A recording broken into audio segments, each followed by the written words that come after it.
Redmi कौन है? Redmi Y2? नाम बताओ जरा। रेडमी Y2 दिवाकर पांडे पे वो करो टाइप। Redmi Y2।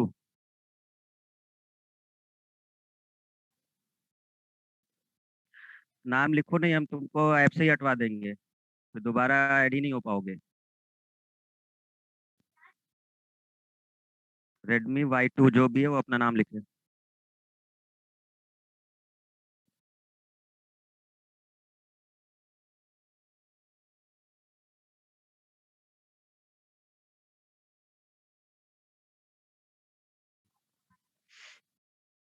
हम्म,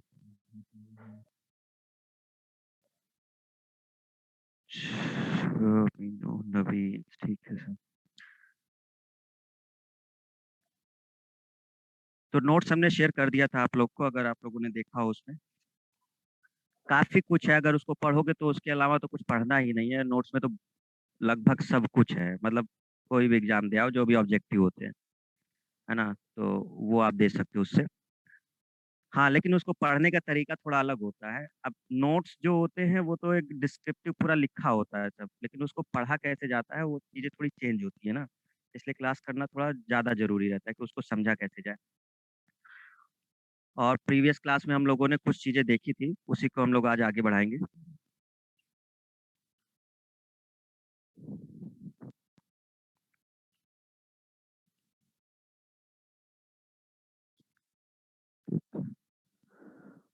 बहुत लोग अपना वीडियो ओपन नहीं किया, हमने कहा स्टार्टिंग में भी 2 से 5 मिनट के बीच आप ओपन कर लो, उसके बाद बंद कर लेना।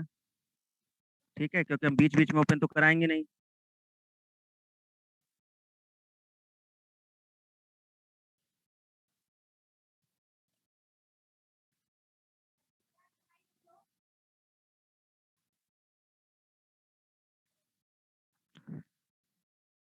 तो प्रीवियस क्लास में हम लोगों ने स्टार्ट किया था वैदिक सभ्यता के बारे में, है ना। और हो सकता है कुछ चीजें आप लोग को याद भी हो। वैदिक सभ्यता एक्चुअल में जब हम लोगों ने सिंधु घाटी सभ्यता के बारे में स्टडी किया था, उसके बाद जो सभ्यता आई है, जिसका विकास हुआ, उसी सभ्यता को हम लोग वैदिक सभ्यता के नाम से जानते हैं। ठीक है।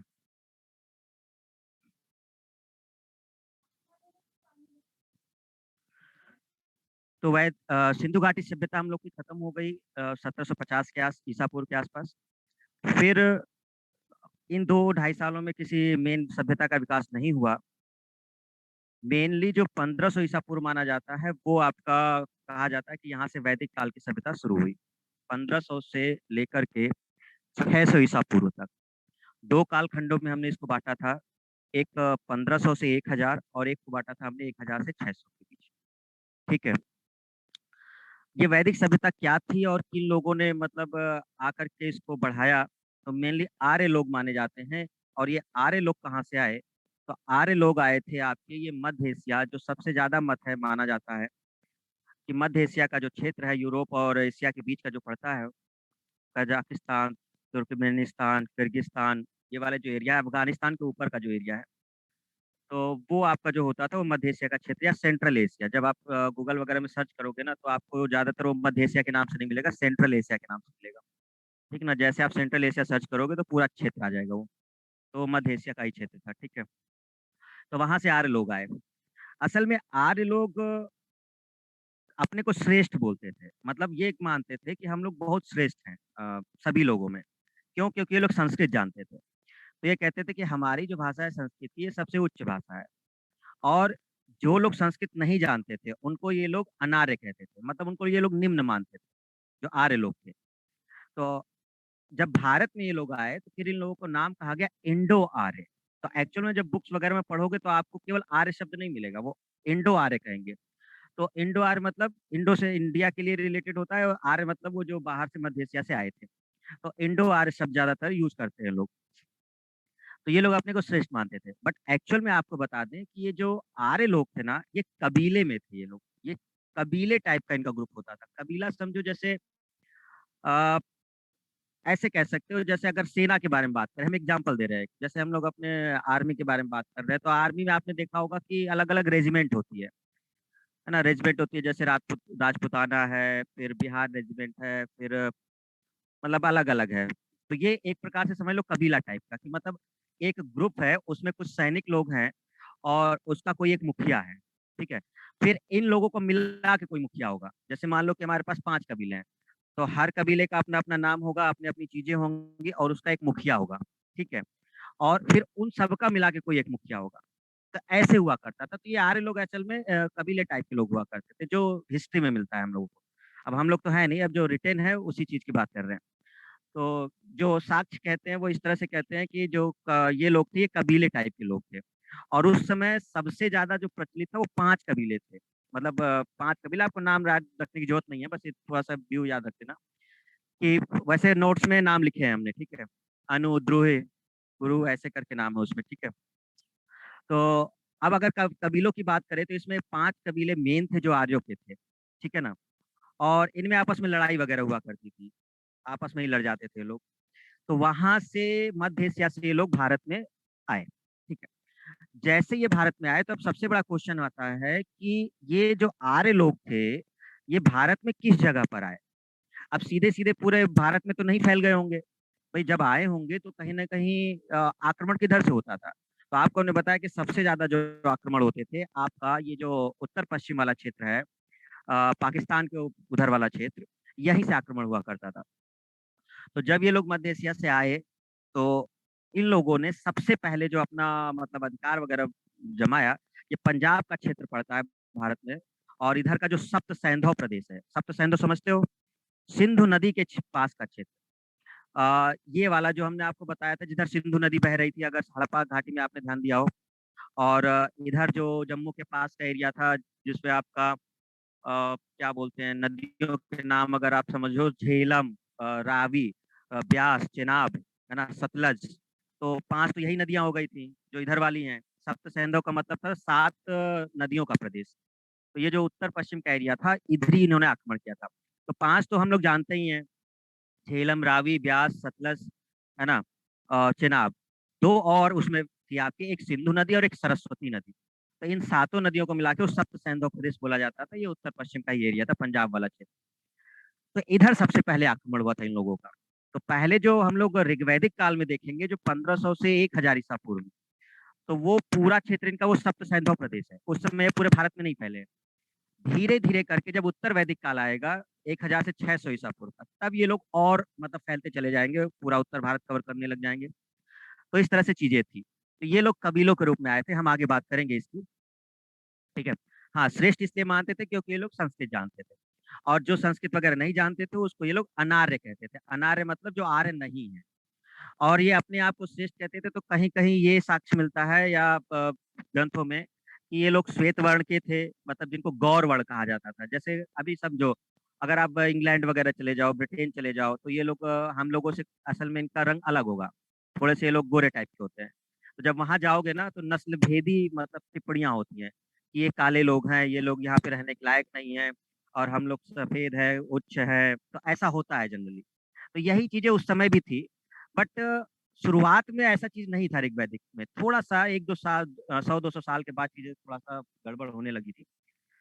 तो ये लोग अपने को गौर वर्ण कहते थे, जो आर्य लोग होते थे, कि मतलब हम श्रेष्ठ हैं, हमारा स्किन मतलब कलर जो है वो अच्छा है, और जो अनार्य लोग हैं ये कृष्ण वर्ण के हैं, मतलब थोड़ा-सा इनका स्किन कलर गड़बड़ है। आज भी देखो, जो लोग काले होते हैं उनको उतनी अच्छी नज़र से नहीं देखा जाता, जो थोड़े गोरे होते हैं वो बहुत बढ़िया। हर किसी को लड़की जो है गोरी चाहिए, काली लड़की किसी को नहीं चाहिए, तो अब चीज़ें वही सब हैं, ठीक है ना? तो यही सब माना जाता था, यही सब चीज़ें चली आ रही है पहले से ही है, ठीक है ना? ये आज की बात नहीं है, पहले से ही है। अभी आपको बताएँगे, ये आज हम लोग जो देख रहे हैं ना, ऋग्वैदिक काल, ये वैदिक काल बहुत इम्पोर्टेंट है। यहाँ की बहुत सारी चीज़ें आज भी हैं। विवाह हुआ करते थे, जो उस समय के विवाह आज भी प्रचलित हैं। उस समय 8 तरह के विवाह हुआ करते थे। अब ये पूरा डिस्क्रिप्शन नहीं देंगे, लेकिन आजकल में उसको दूसरे नाम से जाना जाता है। जैसे आजकल आप लव मैरिज बोलते हैं। पसंद आ गए 2 लोग, पसंद-वसंद कुछ नहीं आ गया, आकर्षण हो गया, ठीक है? तो इसको उस समय पूरा डिस्क्रिप्शन दिया गया था ग्रंथों में, कि इसमें कोई वो नहीं होता था, उसमें से जो पुरुष और स्त्री होती थी, वो एक-दूसरे के प्रति आकर्षित हो जाते थे, और बहुत सारी भावनाएँ अंदर जनरेट होने लग जाती थी, जिससे वो लोग विवाह कर लेते थे, और प्रेम विवाह कहा जाता था। और उस समय उसको गंधर्व विवाह कहते थे।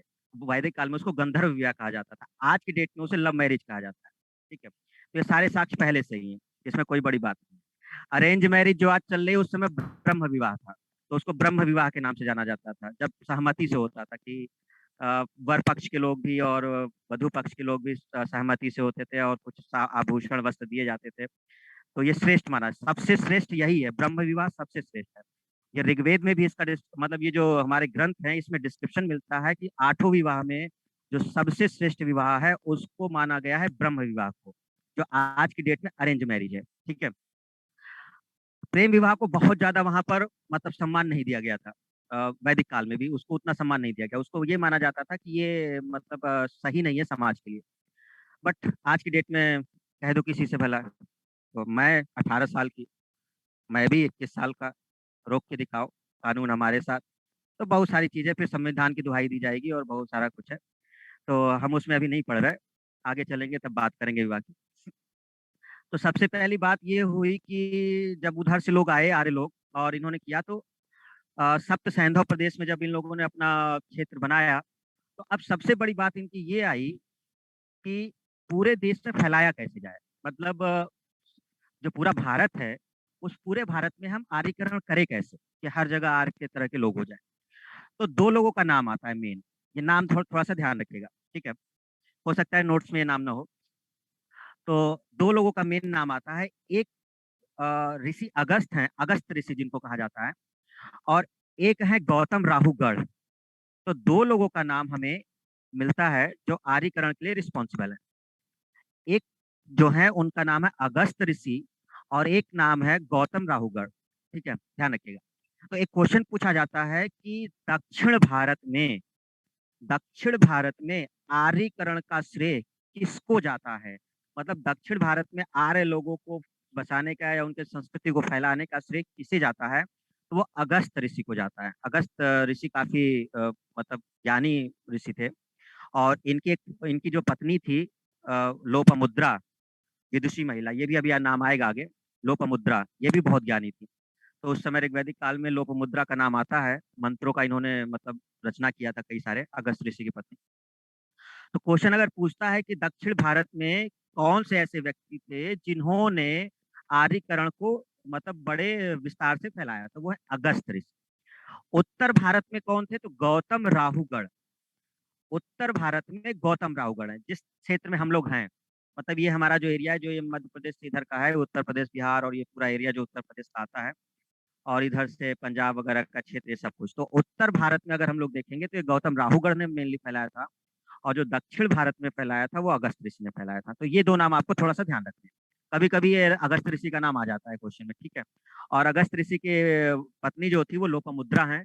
ये बहुत इंपॉर्टेंट है क्योंकि उस समय कई सारी विदुषी महिलाएं हैं। विदुषी का मतलब होता है ज्ञानी, ब्रह्मवादिनी महिलाएं, जिनको बहुत ज्यादा ज्ञान होता है शास्त्र वगैरह का, मंत्रों वगैरह का। तो उसमें से लोपामुद्रा सबसे फेमस है, जो अगस्त ऋषि की पत्नी है। ठीक है, तो उनको भी ध्यान रखिएगा। तो ये तो बात हुई कि इधर का जो आर्यीकरण हुआ उसमें। दूसरी बात, जब हमने आपसे ये कहा कि जो मत थे कि कौन मानता है, जिसका सबसे ज्यादा मत है कि आर्य कहाँ से आए, तो आपको हमने एक नाम बताया था, मैक्स मूलर। अगर याद हो तो हमने एक नाम बताया था, मैक्स मूलर। जो नाम बोलते जाए उसको याद रखते रहा करिए, हो सके तो नोट्स में जो बना रहे हैं उसी में लिख लिया करिए अपने अलग से, ताकि उसको हम रिवाइज कर पाए। क्योंकि जब हमारे वाले नोट्स पढ़ोगे तो उसमें एक साथ है, तो आप जल्दी ढूंढ नहीं पाओगे ना, उसमें बहुत सारी चीजें लिखी हुई हैं लाइन से। तो जो मैक्स मूलर थे, इनको माना जाता है कि इन्होंने मध्य एशिया से, इन्होंने माना कि ये सबसे ज्यादा यही है कि मध्य एशिया से है। बाल गंगाधर तिलक जी का भी है, जो आर्कटिक से मानते हैं, उत्तरी ध्रुव से, लेकिन इतिहासकारों में इनका बहुत ज्यादा फेमस नहीं है। इनको आर्कटिक होम सिद्धांत कहा जाता है।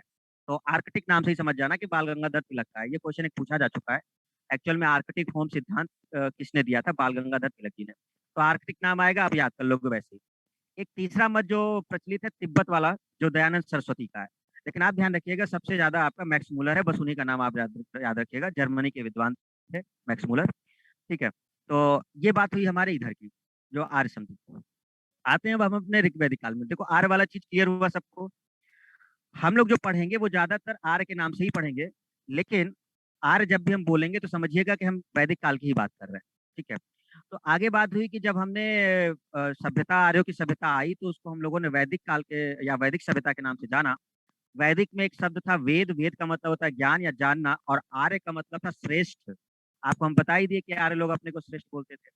तो आर्य का मतलब था श्रेष्ठ या उत्तम व्यक्ति। ठीक है। फिर इसी कालखंड में वेदों की रचना हुई और आर्यों को इनको श्रेय दिया गया, बट किसी पुरुष ने इसको नहीं किया था। एक्चुअल में ये श्रुति ग्रंथ थे जो सुन के लिखे गए, ध्यान रखिएगा। ये पुरुष द्वारा नहीं लिखे गए हैं। मतलब इसको क्या किया गया था कि एक्चुअल में भगवान या ईश्वर के तरफ से ये आकाशवाणी टाइप का समझ लो, या जैसे बोला गया था। फिर ऋषि मुनियों ने क्या किया था, उसको मतलब संकलित किया था। और उसमें से जो सबसे मेन आते हैं वो आपके वेद व्यास जी आते हैं, महर्षि कृष्णद्वैपायन वेद व्यास जी। तो ये मेन जो हमारे आते हैं कि जो संकलन करता है, इनका नाम थोड़ा सा ध्यान रखिएगा। क्लियर है।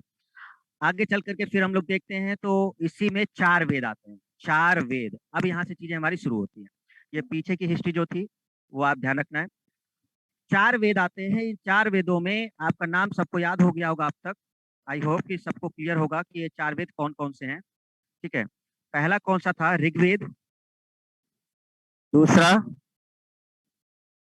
सामवेद। तीसरा यजुर्वेद। और चौथा अथर्ववेद। फिर से सुनिएगा। ऋग्वेद, सामवेद, यजुर्वेद और अथर्ववेद। चार वेद थे हमारे, और इनमें बहुत कुछ है। मतलब अगर इसको ध्यान से समझा जाए इस चीज को, तो आज की जो चीजें हैं, एक्चुअल में क्या था ना, क्यों ऐसा है? क्योंकि ये लौकिक चीजों पे विश्वास करते हैं। देखो, दो शब्द होते हैं स्टूडेंट, क्योंकि अब इस एक ऐसा है ना ये सब, कि इनमें इस तरह के शब्द आएंगे जिसमें हो सकता है कि आपको चीजें ना हो, तो इसलिए क्लास जरूरी है करना। जल्दी आप क्लियर नहीं कर पाओगे नहीं। देखो, दो शब्द आते हैं, एक लौकिक शब्द होता है, एक अलौकिक शब्द होता है। जब हम लोग लौकिक शब्द की बात करते हैं तो लौकिक का मतलब होता है ये समाज वगैरह, जैसे जिसमें हम रह रहे हैं, मतलब मनुष्यों से रिलेटेड और जो हमारे रीति रिवाज हैं और इन सब चीजों से रिलेटेड चीजें। अलौकिक जो होता है जो हमारी समझ से परे है, मतलब कोई एक दूसरी दुनिया, एक सत्ता है जिसमें लोग रहते हैं या भगवान लोग हैं और इनके अपने क्रियाकलाप हैं, वो सब चीजें, वो अलौकिक सत्ता है। जिसको आप जल्दी रहस्यमयी दुनिया कह सकते हो, अलौकिक सत्ता को। तो इसमें भी ज्यादातर लौकिक की विश्वास किया गया है, बहुत ज्यादा अलौकिक नहीं माना गया है। वो लोग भगवानों को उस समय पुरुष के समान ही मानते थे, शायद आप लोग को पता न हो, लेकिन वो लोग इस तरह से पूजा करते थे कि वो अपने हिसाब से ही मानते थे कि हम लोगों में ये भगवान श्रेष्ठ है। ठीक है। तो वो लौकिक पे विश्वास करते थे, तो इसलिए बहुत सारी चीजें आज की डेट में मिलती जुलती है जो हमारे समाज में है। ठीक है। तो इसमें क्वेश्चन आता है, क्या क्वेश्चन आता है कि वैदिक काल के लोग मुख्यतः किस चीज को मानते थे या किस चीज में विश्वास करते थे? तो आपको बता दें, बहुत इंपॉर्टेंट है, चाहे तो नोट कर लेना। ये लोग प्रकृति पूजा और यज्ञ में विश्वास करते थे। ध्यान से समझ लो, ये लोग प्रकृति पूजा और यज्ञ में विश्वास करते थे। अब जब कंफ्यूजन क्रिएट करेगा तो आपको क्वेश्चन में क्या देगा, एक ऑप्शन में दे देगा प्रकृति पूजा यज्ञ, दूसरे में दे देगा प्रकृति पूजा और भक्ति। आप यही कंफ्यूज हो जाओगे। आप ये नहीं समझोगे कि हम कौन सा करें, दोनों तो सेम लग रहा है। भाई प्रकृति पूजा और यज्ञ भी सेम लग रहा है, प्रकृति पूजा और यज्ञ भी सेम लग रहा है, जी नहीं। देखो, प्रकृति पूजा और यज्ञ में अंतर है, और प्रकृति पूजा और भक्ति दोनों अलग अलग चीजें हैं। जब प्रकृति पूजा और भक्ति की बात होगी तो भक्ति जाकर आएगा मौर्योत्तर काल में, जब मौर्य वंश चालू होगा, तब जाकर के भक्ति शुरू होगी, जो मेन रूप से लोगों की भक्ति की जानी शुरू होगी। जब ऋग्वैदिक या वैदिक काल की बात होगी तो इसमें मुख्यतः यज्ञ पे ध्यान दिया गया था। यज्ञ यज्ञ किए जाते थे, आहुतियां दी जाती थी। मतलब इनका मानना था कि हम यज्ञ में जो चीज देंगे वो सीधे भगवान तक पहुंचती है। तो इन लोग का मेन सीधा भगवान नहीं थे, यज्ञ मेन था इनका। अग्निदेव मेन थे कि अग्नि को हम जो समर्पित करेंगे वो सभी भगवानों तक पहुंच जाएगा। तो यह लोग अग्नि को मानते थे और यज्ञ वगैरह किया करते थे। तो ये लोग लौकिक चीजों पर विश्वास करते थे। ठीक है।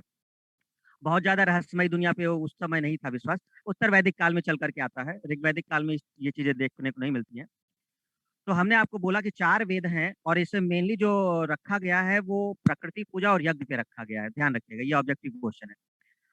फिर हमने बात की कि चार वेद के नाम कौन कौन से हैं, तो ऋग्वेद, सामवेद, यजुर्वेद और अथर्ववेद। थोड़ा सा डिस्क्रिप्शन हम यहीं पे दे देते हैं, फिर विस्तार में हम आपको बताते हैं। ऋग्वेद जो था, एक्चुअल में इसमें भगवान की प्रशंसा की गई है। ध्यान से सुनिएगा हमारी बात। ऋग्वेद जो है इसमें मंत्र लिखे गए हैं, और वो मंत्र इस प्रकार से लिखे गए हैं जिसमें भगवान की प्रशंसा होती थी, और भगवानों की प्रशंसा के लिए वो मंत्र गाए जाते थे। तो वो मंत्र ही ऋग्वेद में है, जिसको स्त्रोत या प्रार्थनाएं के लिए बोला जाता है। एक क्वेश्चन आता है कि ऋग्वेद में मुख्यतः क्या चीजें की गई हैं? तो ऋग्वेद में भगवान की प्रशंसा की गई है और उनके लिए मंत्र लिखे गए हैं, और वही। ठीक है। अब दूसरा जो साम वेद आता है, साम, साम का मतलब गान होता है या गीत होता है। तो साम वेद कोई बहुत बड़ा वो नहीं है। साम वेद में आधे से ज्यादा मंत्र, लगभग आधा क्या 90% मंत्र ऋग्वेद के हैं। केवल 75 जो मंत्र हैं वो अलग से लिखे गए हैं, नहीं तो पूरा का पूरा ऋग्वेद का ही मंत्र सामवेद में रख दिया गया है। ठीक है। अंतर बस इतना आया है कि जब ये लोग ऋग्वेद के मंत्र गाया करते थे तो बहुत ज्यादा उस तरह से नहीं गाते थे, उनका जैसा भी लिखा गया था वो गा देते थे और यज्ञ वगैरह करते थे। लेकिन सामवेद में जब इन मंत्रों को लिखा गया तो इसको गीतों के रूप में लिखा गया, गायन के रूप में। मतलब एक विधि थी जिसको गाने का एक तरीका था कि जब यज्ञ होगा तो उस समय हम इस मंत्र को किस तरह से गाएंगे। तो ऋग्वेद में जो मंत्र थे उन्हीं मंत्रों को गीतों के रूप में लिख दिया गया सामवेद में, ध्यान रखिएगा। एक गायन के रूप में लिख दिया गया, इसलिए हर कोई नहीं कर सकता था उसको। जो बहुत विशेषज्ञ या ज्ञानी थे वही उस मंत्रों को गान के रूप में पढ़ सकते थे। ठीक है। इसीलिए उस समय ब्राह्मण लोगों का बोलबाला हो गया था, क्योंकि ब्राह्मण या पुरोहित जो होते थे वही लोग इसको कराते ही थे। तो इसलिए इन्हीं लोग को श्रेष्ठ माना जाने लगा था, ब्राह्मण लोग का। रीजन ये था क्योंकि और कोई उसको कर नहीं पाता था। ठीक है।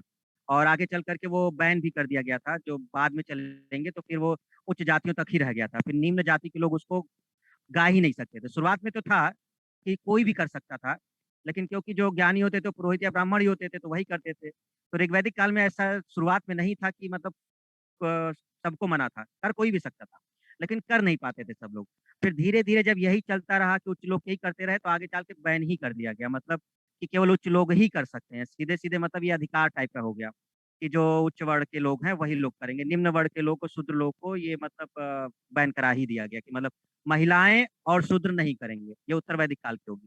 उन लोगों को ये चीज अधिकार नहीं हो गया था कि वो मंत्र मंत्र कहें, वो लोग का बैन कर दिया गया था उस समय। ऋग्वैदिक काल में शुरुआत में ये चीजें नहीं थी। ठीक है। कोई भी कर सकता था जो विशेषज्ञ था। तो इस समय देखने को मिला तो ऋग्वैदिक काल जो था आपका, तो उस समय क्या था कि ऋग्वेद में आपके मंत्र वगैरह का संकलन था। कैसे मंत्र थे, हम जो बोल रहे हैं उसको ध्यान देना। कैसे मंत्र थे, ऐसे मंत्र लिखे गए जिसमें भगवान की प्रशंसा की गई थी। और भगवान की प्रशंसा क्यों की गई थी, क्योंकि इन लोगों को कुछ चीजें चाहिए थी।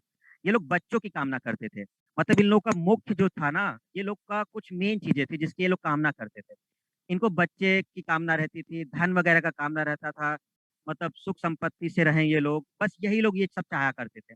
इसलिए भगवान को प्रशंसा किया करते थे कि वो खुश हो जाए और हमको ये चीज दे। तो ऋग्वेद में ये चीजें देखने को मिलती हैं। सामवेद कोई बहुत बड़ा वेद नहीं है। सामवेद सबसे छोटा वेद है और इसमें जितने भी चीजें लिखी गई हैं वो ऋग्वेद से उठाई गई हैं। बस अंतर ये आया है कि ऋग्वेद के जो भी मंत्र थे उसको गीतों के रूप में लिख दिया गया है। तो एक क्वेश्चन पूछा जाता है कि संगीत का जनक, संगीत का जनक या गीतों का जनक किस ग्रंथ को माना जाता है? आंसर है सामवेद। सारे गामा पा ये जो आते हैं सात, ये सबसे पहले सामवेद में ही वर्णित है। तो जितने लोग संगीतज्ञ लोग होते हैं, ये पूरे भारत की जो भी संगीत या कहीं पूरे विश्व का ही है, तो सबसे प्राचीनतम ग्रंथ सामवेद है जिसमें हमें संगीत देखने को मिलता है। ये कुछ नहीं था, ऋग्वेद के मंत्रों को ही गीतों के रूप में लिखा गया था। जहां तक हमें लगता है ये चीजें आपको समझ में आ गई होंगी। साम का मतलब ही संगीत से होता है। ठीक है। तो देखो याद करने का तरीका बताते हैं। ऋग्वेद में एक संस्कृत शब्द होता है ऋक। अगर आप थोड़ी चीजें समझोगे, मन नहीं भी पढ़े हो तो ध्यान से सुनना, चीजें याद हो जाएंगी। ऋक, ऋक एक शब्द होता है, ऋक का मतलब ही प्रशंसा होता है।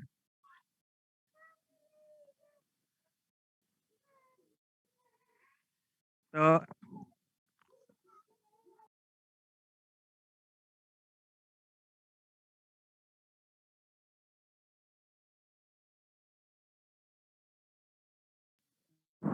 तो ऋक का मतलब जो होता है वो ऋक का मतलब ही प्रशंसा होता है। ठीक है। तो इससे याद कर सकते हो। साम में साम का मतलब संगीत से होता है, तो इससे याद कर लोगे। तीसरा आता है यजुर्वेद। तो यजुर्वेद में यजुर का मतलब ही यज्ञ होता है। यजुर में यजु का मतलब ही यज्ञ से रिलेटेड होता है। मतलब एक चीज समझ जाओगे कि यजुर्वेद में मेनली हमारे यज्ञ और कर्मकांड की बात की गई है। जो यज्ञ वगैरह किए जाते हैं तो उनकी विधियों वगैरह के बारे में वर्णन है कि कैसे उनको करना है, कौन से मंत्र करने हैं, कितने लोग बैठेंगे, जो यज्ञ वेदी है वो किस तरह से बनाई जाएगी। ये सारी चीजें आपकी यजुर्वेद में देखने को मिलती है। यजु का मतलब ही यज्ञ होता है। फिर आता है अथर्ववेद। अथर्ववेद जो चौथा वेद है उसमें अथर्व का मतलब ही होता है एक पवित्र जादू। अथर्व का शाब्दिक अर्थ होता है जादू या पवित्र जादू। तो एक्चुअल में इसमें डिस्क्रिप्शन है वशीकरण का, जादू टोना का, अंधविश्वास का। मतलब जितना तुमको आज की डेट में देखने को मिलता है वो सब अथर्ववेद में है।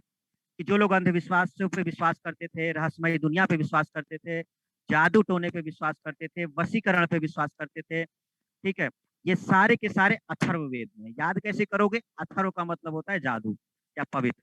देखो हमने शब्द बताया, अगर याद रहा तो भूलोगे नहीं कभी। ऋग्वेद में ऋक का मतलब होता है प्रशंसा करना, ऐसे मंत्र लिखे गए जो भगवानों की प्रशंसा करते हो। सामवेद में साम का मतलब संगीत होता है, जिसमें गीतों के रूप में मंत्रों को लिखा गया, संगीत का जनक माना जाता है इसे। यजुर्वेद में यजु का मतलब यज्ञ होता है, मतलब यज्ञ और कर्मकांड से रिलेटेड थी ये। अथर्ववेद में अथर्व का मतलब जादू होता है। तो जादू से आप रिलेट कर लोगे कि इसमें पवित्र जादू, जादू टोना, वशीकरण, अंधविश्वास, और इवन जो सबसे मेन क्वेश्चन आपका औषधियों, क्योंकि इसमें कंफ्यूजन क्रिएट हो जाता है कि औषधियों का वर्णन किसमें किया गया है। औषधि या दवा वगैरह ये जो है ये सब अथर्ववेद में है, ठीक है, जो सबसे लास्ट का है। तो सबसे पहला वेद जो है वो ऋग्वेद है, और जो सबसे अंतिम वेद है वो अथर्ववेद है। सबसे छोटा वेद सामवेद है, ध्यान रखिएगा। क्लियर हुई हमारी सारी बातें? क्या इसमें कोई डाउट है किसी को? बेसिक बिल्कुल ठीक है। चलिए बताइए, संगीत का जनक कौन सा वेद? जल्दी जल्दी नोट करिए।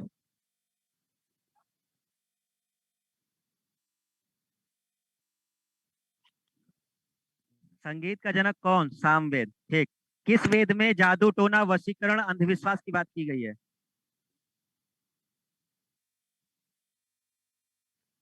किस वेद में जादू टोना वशीकरण अंधविश्वास की बात की गई है?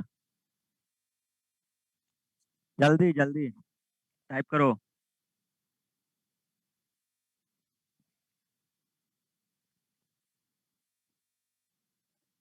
किस वेद में वशीकरण जादू टोना की बात की गई है? अथर्व वेद में। अथर्व का मतलब होता है पवित्र जादू, ठीक है।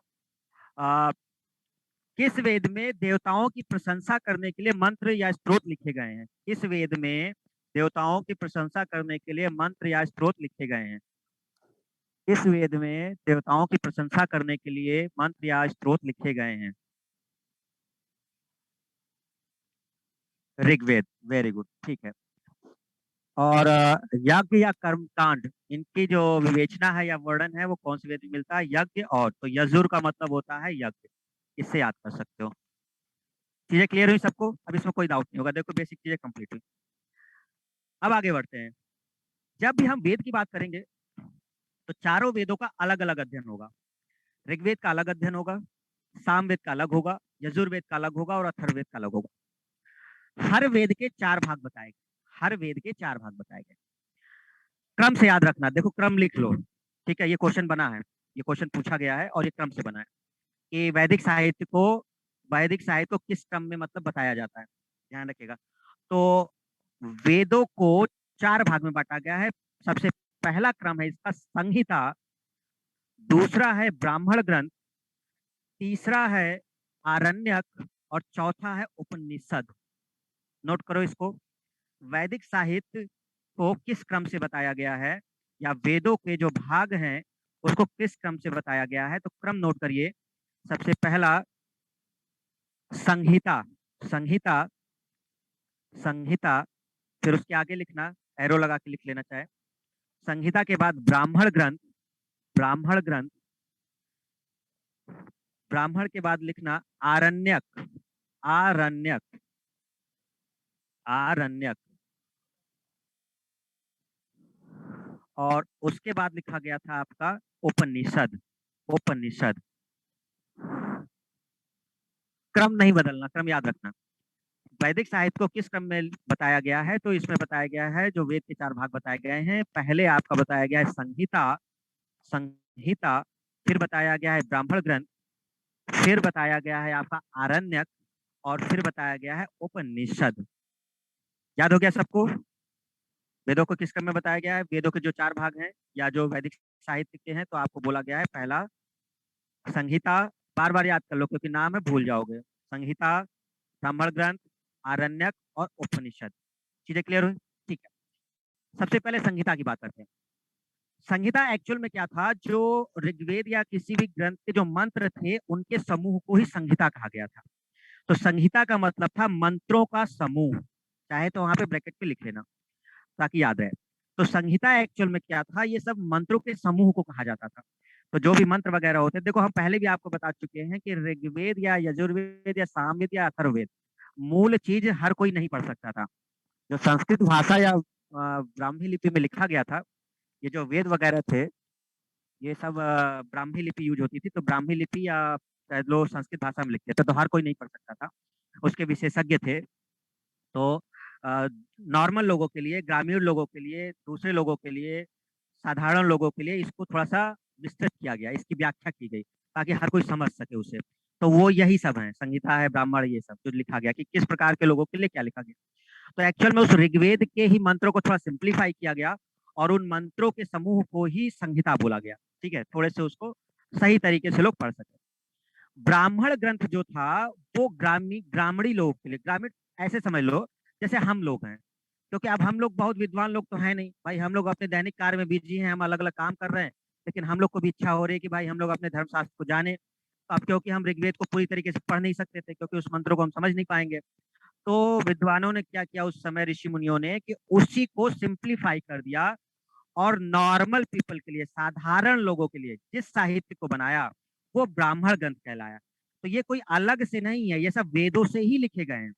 बस वेद से क्या किया गया है कि उनको सिंप्लीफाई करके लिखा जा रहा है, तो पर्टिकुलर व्यक्तियों के लिए पर्टिकुलर टाइप का।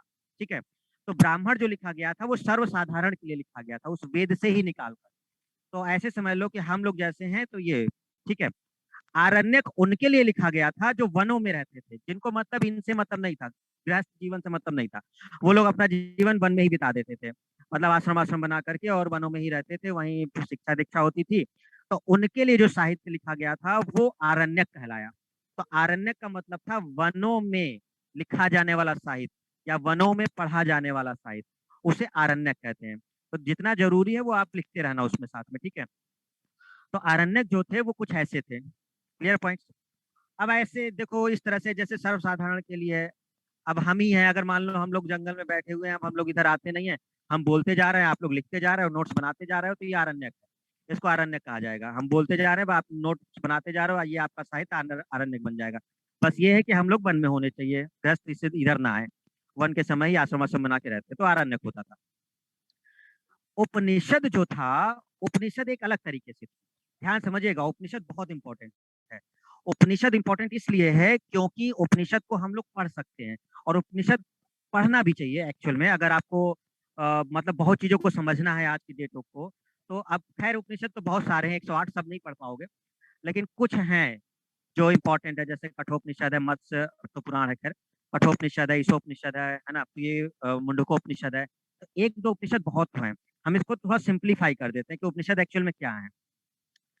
ये कुछ इस प्रकार से, जैसे देखो हम बोल रहे हैं आपसे, हमने कहा कि हमने कोई आपको समझाने के लिए कोई कहानी सुनाई, ठीक है, और हमने उसका एग्जाम्पल दिया कहानी सुना करके, और हम आपको बोलते जा रहे हैं। फिर आपका कोई क्वेश्चन आया उधर से अपनी तरफ से, तो आपका तुरंत एक क्वेश्चन आया कि सर इसके बारे में बताइए। हमने उसका उत्तर दिया, आपका डाउट तब भी खत्म नहीं हुआ, आपने कहा अब इसके बारे में बताइए, फिर हमने उसको डिस्क्रिप्शन दिया। अब हम लोग ये चर्चा करते जा रहे हैं, हमारी चर्चा चलती जा रही है, हम बोलते जा रहे हैं आपके उसमें, आप क्वेश्चन पूछते जा रहे हैं, फिर हम उसका उत्तर देते जा रहे हैं, और हम लोग आपस में डिस्क्रिप्शन करते जा रहे हैं। यही व्याख्याएं जिन साहित्यों में किया गया उसे कहा गया उपनिषद। तो उपनिषद में एक्चुअल में क्या होता था कि शिष्य लोग क्या करते थे, गुरु के समीप बैठ जाया करते थे और ये चर्चाएं करते थे, व्याख्याएं हुआ करती थी। कोई एक कथा उठा ली जाती थी या किसी का बताया जाता था, उससे ज्ञान की चीजें होती थी। तो कोई भी किसी की भी प्रकार का क्वेश्चन पूछ सकता था जिसको जो न समझ में आए। तो वो उस समय ये नहीं पूछा जाता था सन धन कैसे मिलेगा, सर 2 लाख कैसे मिलेगा, ये सब नहीं होता था उस समय।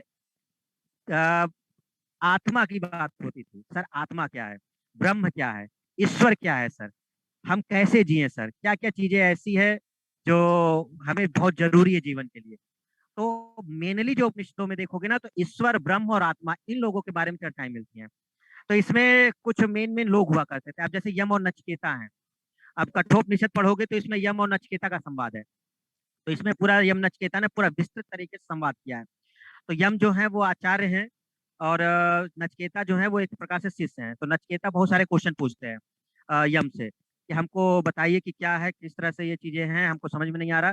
तो यम जो है वो उनको विस्तृत तरीके से पूरा समझाते हैं कि ऐसा ऐसा है, ऐसा ऐसा है, और इस तरह से चीजें हैं। तो उन्हीं चर्चाओं को एक साहित्य में बांध दिया गया और उसे बोला गया कठोपनिषद। तो उपनिषद में चर्चाएं मिलती हैं, व्याख्याएं मिलती हैं लोगों के बीच की। अब जब आप आगे चलोगे तो बृहदारण्यक उपनिषद मिलेगा, जिसमें याज्ञवल्क्य और गार्गी का संवाद है। गार्गी बहुत विद्वान महिला है, बहुत विद्वान। ये बहुत शास्त्रार्थ किया करती थी गार्गी। मतलब उस समय पुरुष प्रधान था, लेकिन गार्गी उस समय पुरुषों के बीच बैठ जाया करती थी और किसी से भी शास्त्रार्थ शुरू कर देती थी। तो वो सीधा सीधा क्वेश्चन पूछने लग जाती थी। आधे से ज्यादा लोग तो परेशान हो जाते थे कि क्या क्वेश्चन पूछ रही हैं। तो पता नहीं ये नश्वर है शरीर, ये शाश्वत है, ये सब चीजें, इस तरह के क्वेश्चन पूछा करते थे। तो फिर वो आंसर दिया करते थे। तो याज्ञवल्क्य और गार्गी का संवाद मिलता है बृहदारण्यक उपनिषद में। तो उपनिषद असल में होते थे जिनमें चर्चाएं हुआ करती थी, क्वेश्चन उत्तर, क्वेश्चन और उसके आंसर दिए जाते थे। तो वही बोला गया है। अगर इसको रिटन फॉर्म में देखें तो हम लोग कहते हैं कि ऐसे साहित्य जिसमें गुरु के समीप बैठकर जो शिष्य हैं वो निष्ठा पूर्वक उनको सुना करते थे और चर्चाएं होती थी, उसको एक साहित्य में लिखा गया, उसे उपनिषद कहा गया। टोटल आज की डेट में 108 उपनिषद है, सारे इंपॉर्टेंट नहीं है। उसमें कुछ हैं जिसका नाम हम बताएंगे आपको, जिसको याद रखना है, क्वेश्चन मिल जाएगा आपको, ठीक है। तो हमने सबसे पहले आपको बताया, क्रम से ध्यान रखिएगा। सबसे पहला देखो, कंफ्यूजन बिल्कुल क्रिएट नहीं होना चाहिए, ध्यान से सुनते जाना, सब याद होता जाएगा बड़े आराम से, डिस्ट्रैक्शन नहीं होना चाहिए। सबसे पहले हमने आपको बताया 4 वेद हैं। 4 वेद में आपका ऋग्वेद है, सामवेद है, यजुर्वेद है, अथर्ववेद है। इनमें हर वेद की अगर बात करें तो हर वेद के 4 भाग बताए जाते हैं। एक संहिता बताई जाती है, एक आपका बताया जाता है ब्राह्मण ग्रंथ, फिर बताया जाता है आरण्यक, और फिर बताया जाता है उपनिषद। संहिता जो है वो मंत्रों के समूह को बोला जाता है जो उस वेद से लिए गए होते हैं। ब्राह्मण ग्रंथ जो सिंपल भाषा में सामान्य नागरिक के लिए बोला जाता है, जो सामान्य नागरिक जो गृहस्थ जीवन व्यतीत कर रहा है, जो शादी कर चुका है, विवाह वगैरह और बच्चे वगैरह सब है, गृहस्थ जीवन में बिजी है, लेकिन वो भी अगर उस धर्मशास्त्र को ज्ञान को जानना चाहता है तो उसे ब्राह्मण पढ़ना है। उसे ऋग्वेद सीधे नहीं पढ़ना है, वो ब्राह्मण ग्रंथ को पढ़ ले, उसके उसको समझ में आ जाएगा। मतलब ऋग्वेद का एक ब्राह्मण ग्रंथ होगा, तो मूल प्रति ना पढ़े, उसके जो ब्राह्मण ग्रंथ लिखे है वो उसको पढ़े, वो ऋग्वेद को समझ जाएगा। तो ऐसा लिखा गया था गृहस्थ जीवन के लिए। वन्य में जो लोग रहते थे जिनको गृहस्थ से ज्यादा मतलब नहीं रहता था, जो मतलब क्या बोलते हैं उसको, सन्यास टाइप के जीवन रहते थे, वानप्रस्थ बोला जाता था, तो उन लोगों के लिए आरण्यक बनाए गए थे। तो उनको सीधे ऋग्वेद का मूल प्रति नहीं पढ़ना है, उन्हें आरण्यक पढ़ना है। वो अपना आरण्यक पढ़े तो वो ऋग्वेद को समझ जाएंगे। फिर उसके बाद अगर आपको बहुत कुछ जानना है, हर चीज के बारे में क्वेश्चन आंसर जो किए गए कि कौन ब्रह्म है कौन क्या है, तो फिर आप उपनिषद पढ़िए, जिसमें गुरु और शिष्यों के बीच की थी, जो आज की डेट में देखने को नहीं मिलता। ये चर्चाएं अब आजकल नहीं होती। अब शिष्य और गुरु में इस तरह की चीजें नहीं रह गई। उस समय गुरुकुल परंपरा रहता था, गुरु बैठ जाया करते थे और शिष्य उनके सामने बैठे रहा करते थे और तर्क वितर्क हुआ करता था। तो अब उस समय इस तरह की चीजें नहीं होती थी कि लड़ाई झगड़ा शुरू हो गया। एक नॉर्मल से प्रक्रिया हुआ करता था जिसमें शिष्य अपने सारे क्वेश्चन पूछ सकते थे, एक निष्ठा के साथ, सम्मान पूर्वक। मतलब ये शब्द यूज हुआ है जिसमें गुरु के प्रति बहुत बड़ा सम्मान था। उस समय इस तरह की चीजें नहीं थी कि बस ये नहीं आता, ये बड़े बड़े गुरु बनते हैं, आज जान के रहेंगे, बताओ सर ब्रह्म क्या है, कहाँ रहता है, कौन से बताओ आकाश में रहता है। ऐसी चीजें नहीं हुआ करती थी हैं। तो फिर उस तरह की चीजें निष्ठापूर्वक को सुना करते थे, फिर उसके जवाब दिए जाते थे। ये इसी को शास्त्रार्थ कहा जाता था। तो उस समय यही शास्त्रार्थ बोला जाता था जिसमें ये सब चीजें की जाती, ठीक है। तो उस समय देखो काशी के पंडित बहुत विद्वान हुआ करते थे उस समय, ये जो बनारस वाला है। तो बहुत बात की बात है, जब ये 6ठी शताब्दी की बात होगी, जब बौद्ध धर्म वगैरह आएगा तो काशी के लोग बहुत विद्वान माने जाते। जब किसी को बहुत ज्यादा अपने को लगता था कि बहुत विद्वान है तो काशी आते थे, और काशी में इतने बड़े बड़े विद्वान होते थे कि उनसे शास्त्रार्थ होता था। जीत गए तो आप विद्वान हो गए, नहीं तो काशी, तो मोस्टली लोग हार ही जाते थे। लेकिन बहुत सारे ऐसे विद्वान थे जिन्होंने काशी विद्वानों को भी हराया था। और गार्गी खैर बहुत बड़ी विदुषी महिला मानी जाती है, जो गार्गी हैं, है ना। तो यहाँ से आते हैं। फिर शंकराचार्य लोग हैं, आदि शंकराचार्य लोग, ये लोग बहुत बड़े माने जाते हैं। तो इनकी बात हम लोग अभी नहीं करेंगे, जब क्रम से चलते हैं। तो हम लोगों ने 4 चीजों की बात कर ली, वेदों के भाग की बात कर ली, यहाँ से आपको क्लियर हो गया होगा। क्या इसमें कोई डाउट है? कोई डाउट नहीं होगा, ठीक है। अब सबसे बात बड़ी आती है कि इन 4 में एक क्वेश्चन पूछा गया स्टूडेंट कि वेद त्रयी किसको कहा जाता है। ये क्वेश्चन किया गया कि जो 4 वेद हैं हमारे पास, इसमें वेद त्रयी किसको कहा जाता है। त्रयी का मतलब होता है 3, और वेद वेद तो इसका मतलब होता है 3 वेद। तो वेद त्रयी किसको कहा गया है। अब क्योंकि हमारे पास 4 वेद थे, तो अब 4 वेद में हमारे पास कौन से ऐसे वेद है जिनको वेद त्रयी बोला गया है। तो ध्यान रखिएगा, जो सबसे बाद का वेद है उसको हटा दिया जाएगा, जो पहले के हैं उनको रखा जाएगा। तो सबसे बाद का वेद कौन है? अथर्ववेद है। तो अथर्ववेद नहीं था उस वेद त्रयी में। तो कौन कौन से वेद हो गए? ऋग्वेद हो गया, सामवेद हो गया और यजुर्वेद हो गया। अथर्ववेद आपका वेद त्रयी में नहीं था। ठीक है, तो स्टार्टिंग में 3 वेद का जो डिस्क्रिप्शन है वो था, अथर्ववेद बाद में आया। तो ये बहुत आसान क्वेश्चन है, तुरंत याद हो जाएगा। तो क्या इतनी चीजें आपको क्लियर हो गई सभी को? क्या इतनी चीजें क्लियर हो गई? आई होप कि सबको ये चीजें क्लियर हो गई होंगी, इसमें कोई डाउट तो नहीं होगा अभी। देखो अभी पूरा डिस्क्रिप्शन नहीं चल रहा है, एक साथ बताएंगे तो सब भूल जाओगे। जितना बताते जा रहे हैं उतना सुनते जाना बस। अभी हमने केवल 4 वेद की बात की, उसमें से 3 वेद की बात की, वेदों के बारे में बताया कि क्या क्या था उसमें, फिर उसके बाद उनके 4 भाग बताए हैं कि जो जो चीजें वो किस क्रम में थी। इतनी चीजें आपको याद हो गई होंगी। ठीक है, अब चलो आगे बात करते हैं। एक चीज हम शेयर कर रहे हैं, फोटो। ध्यान से समझना, उस फोटो का स्क्रीनशॉट ले लेना। ठीक है, और उसको बार बार पढ़ना है, बार बार पढ़ना है, बार बार, याद ही नहीं होगा। पहले बता देते हैं, जो लोग थोड़े से धर्म वाले लोग होंगे, धर्म का मतलब समझ लो कि जो लोग थोड़ा सा पूजा पाठ करने वाले होंगे वो तो जल्दी याद कर लेंगे। लेकिन जो लोग उस फील्ड के नहीं होंगे तो उन लोग को थोड़ा उसको बार बार पढ़ना होगा। ठीक है ना, तो उसको हम स्क्रीन शेयर कर देना, उसको थोड़ा आप लोग बार बार याद करिएगा उस शब्द को, है ना। चलो मैं वो स्क्रीन शेयर कर दे रहा हूँ। वेद में कौन सा है?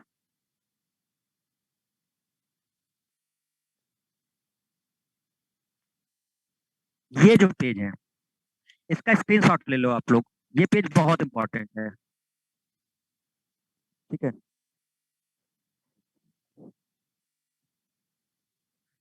ले लिया स्क्रीनशॉट सबने? ये पेज बहुत इंपॉर्टेंट है, इसको आपको बार बार पढ़ना है सबको। ठीक है, जो लोग समझना चाहते हैं वो इस पेज को बार बार याद करेंगे। क्लियर है? तो ये जब कई बार आप रिपीट करोगे तो ये याद हो जाएगा। स्क्रीनशॉट ले लिया सबने? यस या नो? स्क्रीनशॉट ले लिया सबने?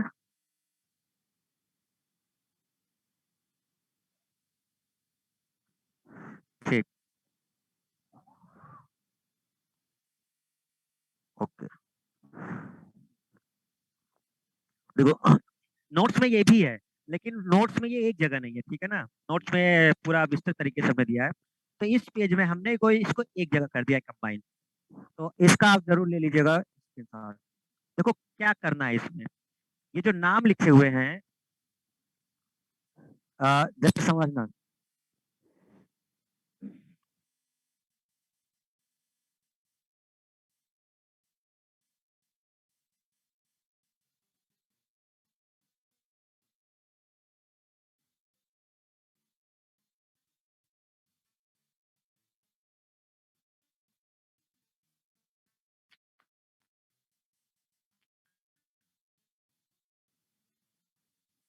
देखो क्या कर,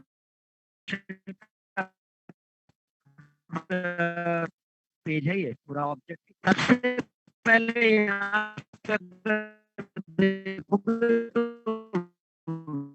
वेद लिखा हुआ है, वेद, सामवेद,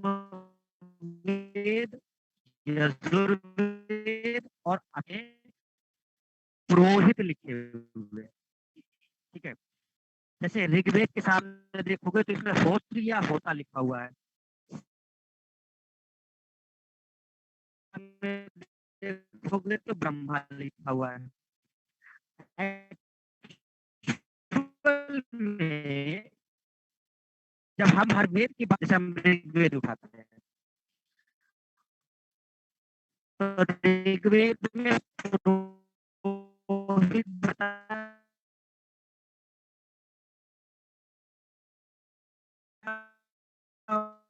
उपनिषद बताया जाता है। मतलब हम किसकी बात करते हैं? आरण्य। हेलो, साउंड आ रही है ना? क्लियर नहीं आ रही? आवाज कट रही है? अब ठीक है? ठीक है, ठीक है, ओके। तो प्रत्येक वेद के लिए हम लोग 5 चीजों की बात करेंगे स्टूडेंट। ठीक है, तो पहला जो वेद है, जैसे ऋग्वेद है तो इसमें पुरोहित, ध्यान समझिए, 5 चीजों की बात होगी। पुरोहित की बात होगी, उपवेद की बात होगी, ब्राह्मण की बात होगी, आरण्यक की बात होगी और उपनिषद की बात होगी। ठीक है, ये नाम याद करने होंगे, इसीलिए हमने बोला था ये सब नाम याद करने होंगे, तो ये तुरंत याद नहीं होगा। इस स्क्रीनशॉट को ले लेना और बार-बार इसको रिवाइज करना, याद हो जाएगा। सबसे पहले देखो इसमें ऋग्वेद लिखा हुआ है, तो पुरोहित या होत्री या होता, पुरोहित कौन होता था? जो विशेषज्ञ होता था उसका, जो उसको मतलब बोलता था या उसका वाचन करता था या उसको पढ़ता था। जैसे ऋग्वेद है, क्या बोल रहे हो हिमांशु? वेद त्रयी, अरे वेद त्रयी में आप अथर्ववेद को हटा दो, बाकी जो 3 वेद बचते हैं वो वेद त्रयी हैं। जैसे सबसे पहला कौन सा था? ऋग्वेद, फिर सामवेद, फिर यजुर्वेद। तो इन तीनों को वेद त्रयी बोलते हैं, मतलब 3 वेद। और अथर्ववेद को आप हटा दो, बस खत्म, उन्हीं को वेद त्रयी कहा जाता है। जो 4 वेद थे उसमें से 3 वेदों को वेद त्रयी कहा जाता है, अथर्ववेद उसमें नहीं आता है। हिमांशु क्लियर है? ठीक है। तो अब आते हैं इस पेज पे। तो ऋग्वेद जो था उसमें अगर हम लोग बात करते हैं तो सबसे पहले बात होती है पुरोहित की। पुरोहित कौन लोग होते थे समझ लीजिएगा, जो विशेषज्ञ होता था उसको, जो ऋग्वेद का ज्ञाता होगा, जो उसको पढ़ता होगा, उसके मंत्रों का उच्चारण करता होगा, उसको पुरोहित कहा जाता था। तो उनको बोलते थे होत्री या होता। इससे ये पता चलता है कि महिलाएं भी उच्चारण कर सकती थी। मतलब जब ऋग्वेदिक काल चल रहा था तो उस समय महिलाओं को यह अधिकार प्राप्त था। ठीक है, महिलाएं भी उस समय ये चीजें कर सकती थी। तो होत्री महिलाओं के लिए होता है, होता पुरुषों के लिए शब्द आता है। तो होत्री या होता उनको पुरोहित को कहा जाता था। ठीक है। सामवेद में जब देखोगे ना तो पुरोहित को उद्गाता कहते थे। मतलब सामवेद की जब बात होगी तो उद्गाता बोलते थे। जो सामवेद के गीत, जो मंत्र थे, गीतों के रूप में जो उसको गा सकते थे, उनको उद्गाता कहा जाता था। ठीक है। यजुर्वेद में जब यजुर्वेद का कोई विशेषज्ञ होता था, जो उस चीजों को पढ़ता था, यजुर्वेद का ज्ञान होता था उसे, तो उसे कहते थे अधर्वयु। अधर्वयु, अधर्वयु। और अथर्ववेद का जो ज्ञाता होता था उसे ब्रह्मा कहते थे, या ब्रह्म बोला करते। तो ध्यान रखिएगा, सबसे पहले हमने पुरोहित की बात की। अब समझ में आ गया होगा कि पुरोहित कौन हुआ करते थे? जो उस चीज का ज्ञाता होता था। जैसे हम किसी चीज के ज्ञानी हो गए, किसी सब्जेक्ट के, हम जीएस बहुत अच्छा हमें आ रहा है तो अब हम जीएस गुरु बन गए। अब हमें रीजनिंग बहुत आ रही है, हम रीजनिंग गुरु बन गए। तो मतलब इस तरह से चीजें हुआ करती थी। तो जो उस समय ज्ञाता हुआ करते थे उनके नाम अलग अलग होते थे। अब संस्कृत के शब्द होते थे, उस समय यही सब चीजें चला करती थी। तो जो ऋग्वेद का ज्ञाता होता था या पढ़ता था उसे होत्री या होता कहते थे। जो सामवेद का होता था उसे उद्गाता कहते थे। जो यजुर्वेद का होता था उसे अधर्वयु कहते थे। और जो अथर्ववेद का होता था उसे ब्रह्मा कहते थे। तो ये इस तरह से चीजें आपकी चला करती। उपवेद, वेद के ही उपवेद बताए गए हैं। ठीक है, उसमें मतलब उसको थोड़ा सा सिंपल करके लिख दिया गया है उपवेद में। तो ये भी क्वेश्चन कभी कभी पूछ लेता है कि वेद के उपवेद क्या होते हैं। ठीक है। तो ऋग्वेद का उपवेद आयुर्वेद कहा जाता है, सामवेद का गंधर्व वेद, यजुर्वेद का धनुर्वेद और अथर्ववेद का शिलावेद, शिल्पवेद। तो ये ध्यान रखेगा, ये सीधे नाम याद करने हैं। ठीक है, ये जो चीजें हैं ये आपके उपवेद हैं। ये आयुर्वेद वाला क्वेश्चन पूछा गया है कि आयुर्वेद असल में किस वेद का उपवेद है। तो अभी तक ये आयुर्वेद वाला ही क्वेश्चन ज्यादातर किया गया है कि आयुर्वेद किसका उपवेद है। ये ऋग्वेद का ही उपवेद है, ये क्वेश्चन आता है। अब देखिए ब्राह्मण, जो अभी हम आपसे डिस्कस कर रहे थे ना ब्राह्मण के बारे में, अगर आपको याद हो कि हमने ब्राह्मण ग्रंथ के बारे में आपको बताया था कि ब्राह्मण ग्रंथ क्या होता है। तो ब्राह्मण ग्रंथ, ब्राह्मण ग्रंथ क्या था? आपको हमने बताया था गृहस्थ लोगों के लिए, जो पीपल जो बहुत ज्यादा मतलब वो पढ़ने के लिए नहीं थे, गृहस्थ जीवन जीते थे, उनके लिए जो वेदों से निकाल करके चीजें लिखी गई, जैसे ऋग्वेद से ही उसको लिख करके लिख दिया गया, तो उनको ब्राह्मण कहा गया। मतलब अगर हम लोग इस तरह से समझे, क्या क्वेश्चन पूछ रहे हो?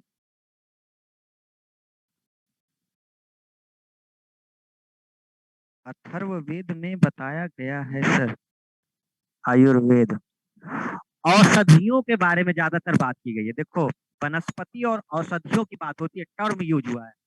औषधि और वनस्पतियों के बारे में जब बात होती है तो वो अथर्ववेद में देखने को मिलता है। ठीक है ना? और चिकित्सा वगैरह, यहाँ पे आयुर्वेद एक शब्द यूज हुआ है केवल, यहाँ पर आप औषधियों वगैरह से उसका मतलब नहीं निकालना है। ठीक है ना? जब हमें औषधियों या उसका मतलब होता है तो अथर्ववेद में डिस्कशन होता है। आयुर्वेद एक शब्द यूज हुआ है यहाँ पे जो ऋग्वेद के लिए होता है, लेकिन इसका मतलब ये नहीं कि अगर शब्द आता है कि औषधियों या चिकित्सा, इसका कहाँ पर उल्लेख हुआ है तो ऋग्वेद न बोल करके आपको अथर्ववेद बोलना है। ध्यान रखिए, वो हम आगे डिस्कशन करेंगे अभी। क्लियर है? तो यहाँ पर ये हुआ। अब जैसे हम आपसे कहते हैं कि आप गृहस्थ जीवन में जी रहे हैं, समझ ना, ब्राह्मण की बात हो रही है, ये ब्राह्मण ग्रंथ की। तो हमने आपसे कहा कि आपको ऋग्वेद पढ़ना है, तो क्या आप ऋग्वेद की मूल प्रति पढ़ोगे? मतलब जो संस्कृत और उसमें लिखा गया है? तो आपको नहीं सर, हम उसको पढ़ ही नहीं पाएंगे क्योंकि हम लोग उसको नहीं समझ पाएंगे। आप एक्चुअल में क्या पढ़ोगे, तो आप इन दोनों में से कोई पढ़ लो, ऐतरेय पढ़ लो या कौशितकी पढ़ लो। अगर आप ऐतरेय और कौशितकी में से कोई चीज पढ़ते हो तो आपको ऋग्वेद के बारे में समझ में आ जाएगा। ये जो दो चीजें लिखी हैं, ऐतरेय और कौशितकी। तो अगर आप गृहस्थ जीवन में जी रहे हैं, गृहस्थ जीवन में बहुत ज्यादा आप ब्राह्मण नहीं है, पुरोहित टाइप के नहीं है, बहुत ज्ञानी नहीं है, तो आपको क्या पढ़ना है, आपको सीधे ऋग्वेद नहीं पढ़ना है, आप उसके ब्राह्मण ग्रंथ को पढ़िए जिसका नाम है ऐतरेय या कौशितकी। तो ये गृहस्थ लोगों के लिए लिखा गया था वेद से ही निकाल करके, ऋग्वेद से। तो अगर आप इसको ऐतरेय या कौशितकी पढ़ते हैं तो जो चीजें ऋग्वेद में लिखी गई हैं वो सब आपको पता चल जाएगा। अगर वही वन वाले लोगों को पढ़ना है, जो वन में रहते थे, सन्यासी टाइप के लोग थे, तो अब उनको भी आरण्यक पढ़ना था। तो यहाँ पर आरण्यक भी वही नाम से है। मतलब सबसे बड़ी बात है कि ऋग्वेद एक ऐसा वेद है जिसमें ब्राह्मण, आरण्यक और उपनिषद सब एक ही नाम के हैं, उसी तरह के सब हैं। तो इसमें ज्यादा कंफ्यूजन ही नहीं होती। तो ऐतरेय और कौशितकी, तो ये लोग भी वही पढ़ते थे। उपनिषद की अगर बात करें तो वो भी ऐतरेय और कौशितकी है।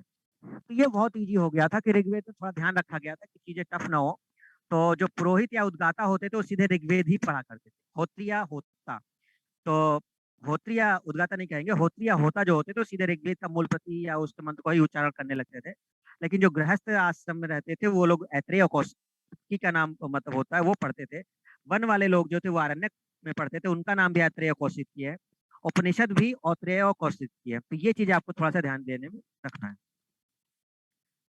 क्लियर है? समझ में आई बात सभी को? तो फिर से देख लेना, रिपीट करते हैं, ऋग्वेद की बात करते हैं। ऋग्वेद में जो पुरोहित हैं वो कौन है? होत्र या होता, जो सीधे उसके ज्ञानी होते थे। उपवेद कौन से हैं? आयुर्वेद है इसका। जो गृहस्थ लोगों के लिखा गया है जिसको ब्राह्मण ग्रंथ बोलते हैं वो ऐतरेय और कौशिकी है। अगर आपको ऋग्वेद को समझना है तो आप ऐतरेय और कौशिकी पढ़ लीजिए, आपको समझ में आएगा। आरण्यक यानी कि वन वगैरह में जो लोग भी पढ़ते तो वो भी और ऐतरेय और कौशिकी पढ़ते थे। और उपनिषद वगैरह भी जो थे वो ऐतरेय और कौशिकी नाम से ही आए थे। हमारी बात समझ में आई सबको? ठीक है। ऐसे ही नीचे लिखा हुआ है सामवेद। ठीक है। अब देखो ऐसे ही नीचे सामवेद लिखा हुआ है। अब चीजें समझ में आ गई होंगी। तो सामवेद में इसके पुरोहित को उद्गाता कहते थे। ठीक है। उपवेद को गंधर्व वेद कहते थे। इसके ब्राह्मण ग्रंथ जो गृहस्थों के लिए लिखा गया उसका नाम है पंचविश और जैमिनी है। देखो मैंने बोला ना, आपको एक ही बार में याद नहीं होगा क्योंकि संस्कृत के शब्द हैं। आप अगर संस्कृत बहुत अच्छे से नहीं जानते होंगे तो आपको ये बार बार पढ़ना होगा। ठीक है ना? तो गंधर्व वेद की बात करेंगे तो इसमें शब्द आता है पंचविश और जैमिनी। ठीक है, ये इसके ब्राह्मण ग्रंथ है जो गृहस्थों के लिए लिखे गए। इसके लिए जो आरण्यक लिखे गए, जो वन में लिखे गए, वो आपको छांदोग्य और जैमिनी कहा जाता है। छांदोग्य और जैमिनी। उपनिषद में छांदोग्य सबसे इंपॉर्टेंट, इसमें छांदोग्य उपनिषद है। ये आपको भूलना नहीं है, छांदोग्य उपनिषद बहुत इंपॉर्टेंट है। आगे चल के हम बात करेंगे उपनिषद के अलग अलग, यहाँ पे नहीं डिस्कशन दे रहे क्योंकि बहुत बड़ा हो जाएगा फिर। तो छांदोग्य उपनिषद क्लियर हुआ सबको? ठीक है। ऐसे ही आपको यजुर्वेद की बात होती है। यजुर्वेद, इसके पुरोहित को अधर्वयु कहते थे। उपवेद धनुर्वेद था। इसमें जो ब्राह्मण है इसमें शतपथ ब्राह्मण है, तैत्रीय। देखो कुछ चीजें बता दे जो बहुत इंपॉर्टेंट है, ध्यान से समझिएगा। क्या पढ़ना है, कैसे करना है, हमारी बात समझिएगा सभी लोग ध्यान से। ये शतपथ बहुत इंपॉर्टेंट है। जब हम इसका डिस्क्रिप्शन करेंगे तो इसको याद कर लेना। यजुर्वेद से जो ब्राह्मण ग्रंथ है ये शतपथ बहुत ज्यादा इंपॉर्टेंट है। ठीक।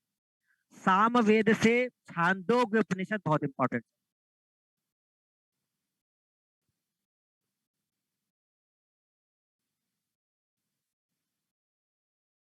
यहाँ से छांदोग्य उपनिषद बहुत इंपॉर्टेंट है, छांदोग्य। ठीक है, छांदोग्य उपनिषद बहुत इंपॉर्टेंट है।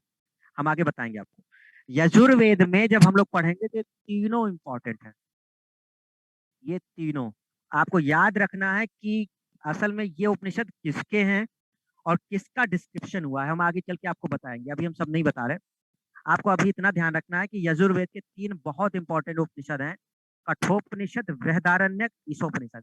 आज आपका यही काम होगा, घर में जो होमवर्क है इनको पढ़ना है और इनको याद करना है, क्योंकि आगे चल के जब हम नाम लेंगे तो आपको तुरंत याद आ जाना चाहिए, इसलिए हम पहले इसको दिखा रहे हैं। अथर्ववेद की जब आप बात करोगे, अथर्ववेद तो इसके ज्ञाता को या पुरोहित को हम लोग ब्रह्मा कहते थे। और इसका जो वेद है वो शिल्प वेद है। जो ब्राह्मण ग्रंथ है वो गोपथ है।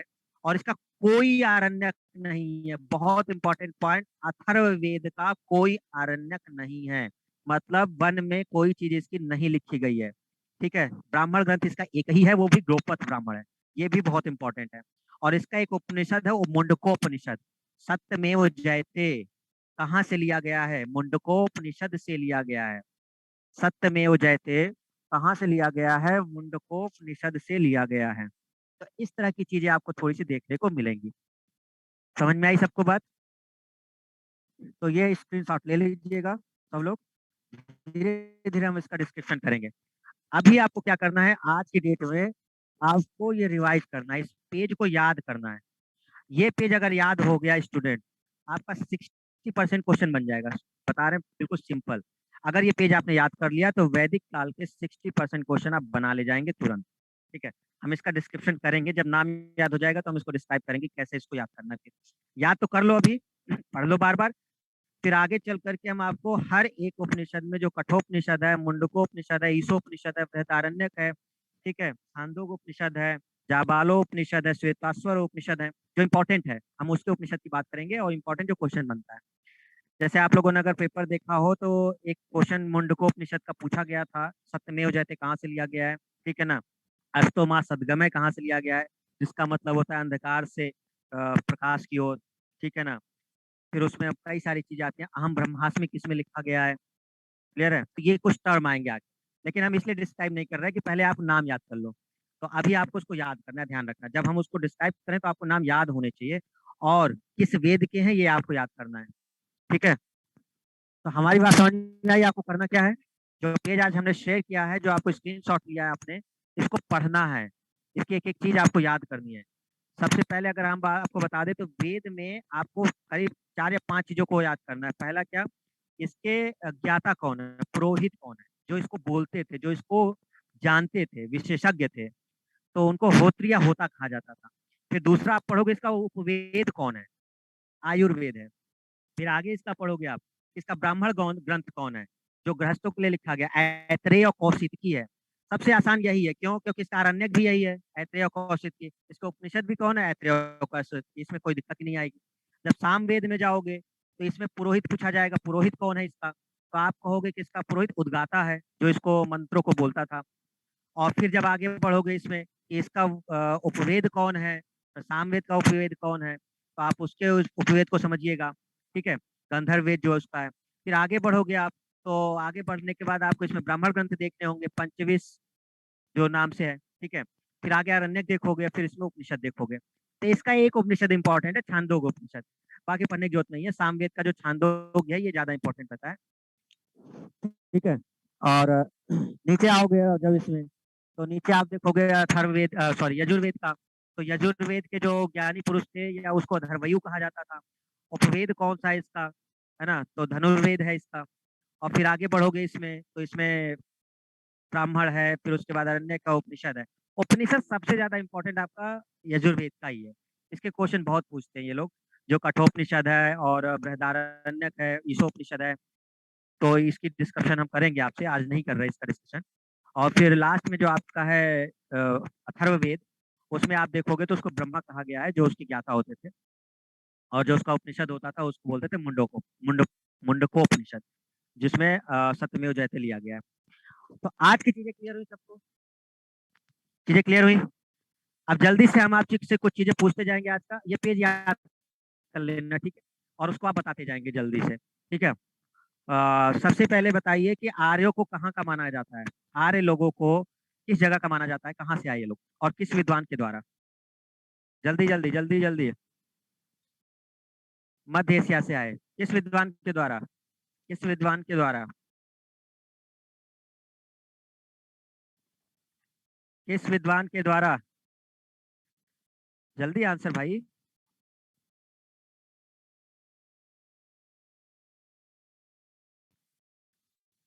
मैक्स मूलर है, मैक्स मूलर, मैक्स मूलर। ठीक है, ध्यान रखिएगा, मैक्स मूलर। मध्य एशिया से आए, मैक्स मूलर आए। उन ऋषि का नाम बताइए जिन्होंने आर्यीकरण किया दक्षिण भारत में। उन ऋषि का नाम बताइए जिन्होंने आर्यीकरण किया दक्षिण भारत में। उन ऋषि का नाम बताइए जिन्होंने आर्यीकरण किया दक्षिण भारत में। अगस्त ऋषि, वेरी गुड।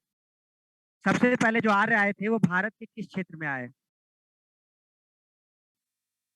कौन सा प्रदेश बोला जाता था उन्हें? पंजाब या संध सैंधव प्रदेश, या सप्त सैंधव प्रदेश, 7 नदियों का जो प्रदेश उसको सप्त सैंधव। वेरी गुड, ठीक है। अच्छा, आर्य शब्द का मतलब क्या होता है? आर्य शब्द का मतलब क्या होता है? आर्य शब्द का मतलब क्या होता है? आर्य शब्द का मतलब क्या होता है? श्रेष्ठ। और संस्कृत में इसको बोलते हैं उत्तम व्यक्ति। ठीक है, संस्कृत में इसको उत्तम व्यक्ति कहते हैं। ठीक है। आ, वेद त्रयी कौन कौन से वेद हैं? वेद त्रयी कौन कौन से वेद हैं? वेद त्रयी कौन कौन से वेद हैं? वेद त्रयी कौन कौन से हैं? लास्ट लीव, ये आंसर किसने दिया है? पंकज। कह रहा है लास्ट को छोड़ दीजिए सर, बाकी आगे के 3 हो गए। वेरी गुड, ठीक है। तो आगे के 3 हो गए, ऋग्वेद, सामवेद, यजुर्वेद। ठीक है, अथर्ववेद इसमें से नहीं है। वेरी गुड, ठीक है। ये थे, ये भी आपके हुआ। चलिए ठीक है। आज हर वेद को जब हम लोग बोलते हैं तो इसके जो 4 भाग बताए गए हैं वो क्रम से बताइए हमें। हर वेद के जो 4 भाग बताए गए हैं वो क्रम से बताइए। वैदिक साहित्य को जिन 4 क्रम में बताया गया है उसको क्रम से बताइए। हर वेद को क्रम से बताइए, जो 4 भाग हैं वो क्रम से बताइए।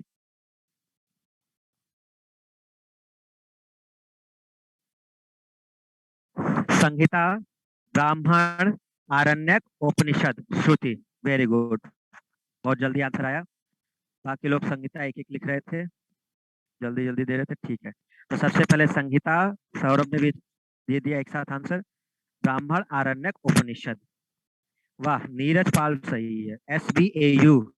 हाँ बेटा, यही सही है तुम लोग का ना, SBAU। ठीक है, संहिता, ब्राह्मण, आरण्यक और उपनिषद, सही तरीका अपनाए हो। तो ये मेन था आपका, ये जो 4 इसमें था। ठीक है। चलिए, इसके बारे में लिख ही लिया होगा आपने कि वन में लिखे गए आरण्यक है, ब्राह्मण जो गृहस्थों के लिए लिखे हैं, उपनिषद इनमें गुरु और शिष्यों के बीच चर्चाएं हुआ करती थी जो आपको देखने को मिलते हैं। लास्ट वाले पेज से हम जो शेयर किए थे उससे हम एक क्वेश्चन पूछ लेते हैं, जल्दी से आंसर देना आप। जो ऋग्वेद का ज्ञाता होता था, ऋग्वेद का विशेषज्ञ होता था, उसे क्या बोलते थे?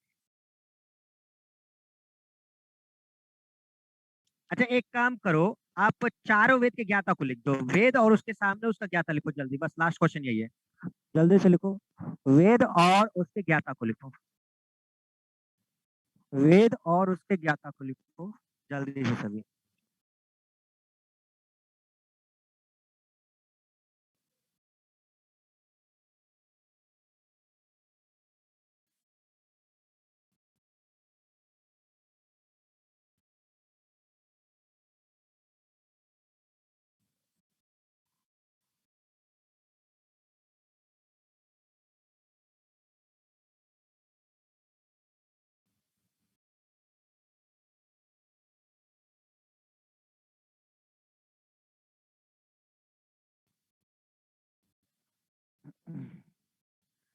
देखें किसने आंसर दिया है एकदम करेक्ट आंसर, एक साथ देना था सबको। पिंकी यादव। ऋग्वेद के होत्री, सामवेद के उद्गाता, यजुर्वेद के अधर्वयु, अधरु लिखो, अधर्वयु, संस्कृत शब्द है, पढ़ना उसको, अधर्वयु। अथर्ववेद के हैं ब्रह्मा। ऋग्वेद के हैं होत्री या होता, सही आंसर कई लोगों ने दिया, होत्री या होता।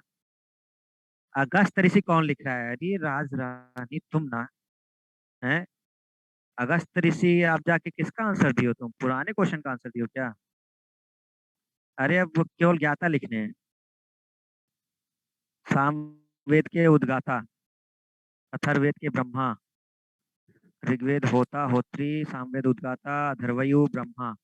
ऋषभ ने भी दिया, अरुण ने भी आंसर दे दिया, ठीक है। अदिति सोनी, अदिति ने, रिंकी, पंकज, प्रीति गुप्ता, प्रीति ने आंसर एक साथ दिया है, ऋग्वेद होता होत्री, सामवेद उद्गाता, अधर्वयु है, अथर्यु है, ठीक है, वो लिखने में हुआ होगा, अधर्वयु है, ठीक है, ब्रह्मा है। अ, ठीक ठीक, कई लोगों ने एक साथ आंसर दिया, वेरी गुड, जिन्होंने एक साथ आंसर दे दिया है, साधिका मौर्य, है ना, मीनू, पिंकी, सुमित, रजत, रफिया। रफिया एक आंसर दिया है आपने, यजुर्वेद का धवरयु। धवरयु नहीं है, ठीक है ना, उसको उल्टा कर दिए हो। हसिया, उसका नाम है अधर्वयु। ठीक है, उसका नाम है अधर्वयु। तो ठीक है, ध्यान रखिएगा इस चीज को। तो आज जितना पढ़ाया है उसको रिवाइज कर लेना सब लोग। जब ये चीजें याद हो जाएंगी, इसको याद करना है अभी। अब आज हम खत्म कर रहे हैं, अभी आप इस पेज को याद करेंगे पहले। इसलिए स्टूडेंट, क्योंकि जैसे ही याद कर लोगे ना, हम जैसे चीजें बोलेंगे तुरंत याद होने लग जाएंगे, नहीं तो फिर डिस्कशन करेंगे। अगर याद नहीं होगा, हम शब्द यूज करेंगे, तुम पहले ढूंढने लगोगे नोट्स में, ये किसका था, कहाँ था, कुछ चीजें क्लियर ही नहीं आएंगी। हम जैसे ही बोलेंगे मुंडकोपनिषद, आपको तुरंत याद आ जाए ये तो अथर्ववेद का था। ठीक है, हम कहेंगे उद्गाता, आपको समझ में आ जाना चाहिए कि किसका विशेषज्ञ था। ठीक है, हम कहेंगे पंचवेश, तो किसका ब्राह्मण ग्रंथ था। ये जब याद होगा ना, तब समझ में आएगा बहुत अच्छे से, तुरंत। ठीक है, क्योंकि संस्कृत के कुछ शब्द हैं, तो आज आपको ये चीजें रिवाइज करनी है। हो जाएगा सबसे। तो हम डिस्कशन जो होगा इसके अंदर का कल करेंगे। ठीक है, उपनिषद वगैरह जो भी है वो सब चीज। तो आज के लिए हम लोग इतना ही रखते हैं। Okay everyone, thank you, thank you all of you. स्वस्थ रहिए, मस्त रहिए, व्यस्त रहिए, खाना पीना खाइए, और आप भी खुश रहिए, सबको खुश रखिए। चलिए ठीक है। लीव करते हैं हम लोग अब।